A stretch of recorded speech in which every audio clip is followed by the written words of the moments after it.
काका यानी कि राजेश खन्ना को कौन नहीं पसंद करता, जिनकी गाड़ी को लड़कियां चूम कर ही गुलाबी कर देती थी।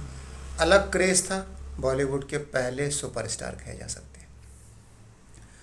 किशोर कुमार सर्वगुण संपन्न एक्टर और शक्तिदा, क्या कनेक्शन है इन तीनों का, जानते हैं। कभी आपने सुना है कि किसी प्लेबैक सिंगर ने किसी एक्टर का इंटरव्यू लिया हो? जी हाँ, ये वही घटना है जब राजेश खन्ना को पता चला कि एक प्लेबैक सिंगर उनको इंटरव्यू के लिए बुला रहा है, गाना गाने के लिए।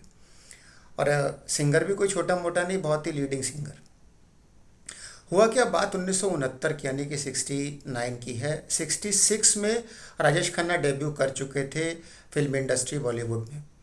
69 में शक्ति सामंत यानी कि शक्ति दा आराधना पिक्चर पे काम कर रहे थे, जो कि एक रोमांटिक ड्रामा थी। शर्मिला टैगोर लीड रोल में थी। मेरे सपनों की रानी जो एंट्री गीत है राजेश खन्ना जी का, उसको किशोर दा से गाने की कवायद चल रही थी। उसमें मशहूर संगीतकार SD वर्मन साहब और उनके बेटे RD वर्मन साहब संगीत निर्देशन कर रहे थे। आपको मालूम होना चाहिए, इस मूवी के हिट होने के बाद बहुत से लोग के कैरियर ऊंचाइयों पर चले गए थे।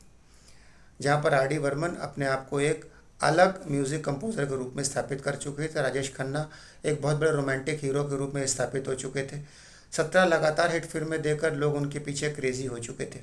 शर्मिला टैगोर को इस मूवी के लिए बतौर बेस्ट एक्ट्रेस अवार्ड मिला था। लेकिन उससे पहले की कहानी बड़ी ज़बरदस्त है। राजेश खन्ना का इंटरव्यू कैसे लिया किशोर कुमार ने, जब शक्ति दा और बर्मन दा गए किशोर कुमार को ये बताने के लिए कि हीरो का जो एंट्री गीत है वो आपको गाना है। किशोर कुमार धुन सुन के बहुत खुश हो गए, बोले गाना बहुत अच्छा है। हीरो कौन है? उनका अंदाज़ा था देवानंद या कोई और होगा, क्योंकि 40 के दशक में देवानंद के लिए बतौर प्लेबैक सिंगिंग बहुत अच्छा काम कर रहे थे किशोर कुमार, और काफ़ी अच्छी केमिस्ट्री और बॉन्डिंग रखते थे। उनको उम्मीद नहीं थी कि वो ये कहेंगे एक नया हीरो आ रहा है इस मूवी में। शक्तिदा ने बताया एक नया लड़का है। इस पे किशोर कुमार सनक गए और वो बोले देखो भाई, ऐसा है कि मैं पहले हीरो का इंटरव्यू लूँगा, उसके बाद ही बताऊँगा कि मैं गाऊँगा कि नहीं। ये सुन के शक्तिदा और परमंदा वहाँ से चले तो गए, लेकिन सोचने लगे करें क्या। बहुत विचार विमर्श के बाद उन्होंने सोचा कि राजेश खन्ना को इंटरव्यू के लिए भेज देते हैं। राजेश खन्ना को जब ये बात पता चली शक्तिदा से, मूवी तो वो करना ही चाह रहे थे क्योंकि बहुत बड़ी मैटर की मूवी थी, लेकिन उन्होंने सोचा कि एक गाने के लिए इंटरव्यू पहली बार सुन रहे हैं, बट फिर भी वो राज़ी हो गए और इंटरव्यू देने किशोर कुमार के घर चले गए। जब वो किशोर दा के घर पहुँचे तो आधे घंटे तक इधर उधर की बातें होती रहीं। राजेश खन्ना साहब थोड़ा सा परेशान दिखे कि पता नहीं कब इंटरव्यू ओवर होगा। आधे घंटे तक इधर से उधर की बातें जो होती रहीं, टॉप टू बॉटम जो राजेश खन्ना को किशोर कुमार एनालाइज करते रहे।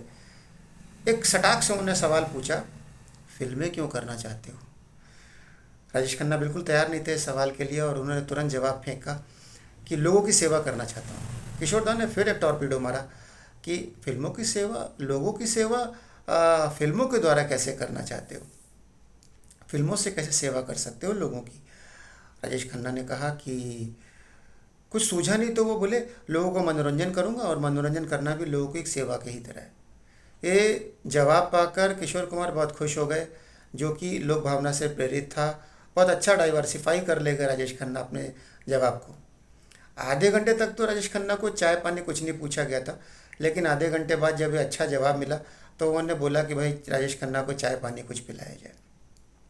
इसके बाद एक वादा किया किशोर कुमार ने कि तुम्हारे लिए मैं बहुत गाने गाऊंगा, तुम बहुत सुपरहिट हो गए।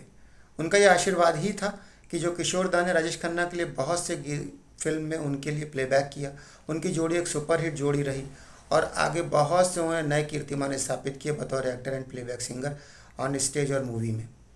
तो मैं यही कहना चाहूँगा, क्या आपने पहले कभी सुना कि किसी एक्टर को इतना तगड़ा इंटरव्यू देना पड़ा सिर्फ एक गाने के लिए? ये ऑडिशंस तो बहुत हुए, लेकिन इतना तगड़ा इंटरव्यू मैंने भी पहली बार सुना। आपने कैसा लगा, आपको कैसा लगा, आपने क्या एंजॉय करा? अगर एंजॉय करा तो प्लीज़ सब्सक्राइब कीजिए। Thank you very much.